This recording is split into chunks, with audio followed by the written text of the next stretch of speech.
Hello, and welcome to another ADLC digital lesson. Today, our lesson is on current and voltage. Have you ever wondered what electricity looks like? Well, unfortunately, the electrons that make up electricity are far too small for us to see with our eyes. But it turns out that electricity behaves an awful lot like water. Now, this water in this jug is doing nothing. But if we add energy to it by lifting it up and giving it a place to move, it will flow. Turns out that electricity is very much like water.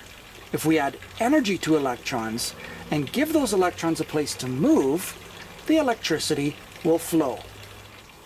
Now, what about the terms current and voltage? Let's use water to take a closer look at those. Take a look at these two hoses. The hose at the bottom obviously has a much greater flow of water than the hose at the top. In fact, if you could count the water particles coming out of these two hoses, the bottom hose would have far many more water particles coming out every second. You could kind of say that this bottom hose has a much greater flow or a much greater current than the top hose. Well, it turns out that electricity is very much the same. The greater the current, the greater the flow of electrons.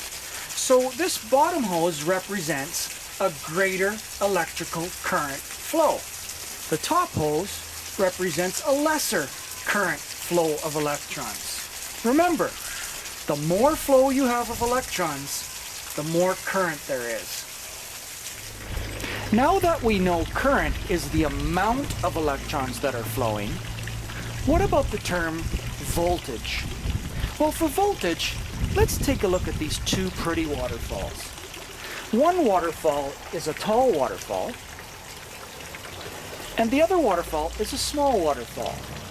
Which of these two waterfalls do you think has the water hitting the bottom with the most energy? Well, of course, it's the taller waterfall. The water falls further, so it hits the bottom much faster. Well, this is a lot like electricity. Voltage is the amount of energy that electrons are carrying. So high voltage is high energy. Low voltage is low energy. So this higher waterfall would be like a high voltage battery.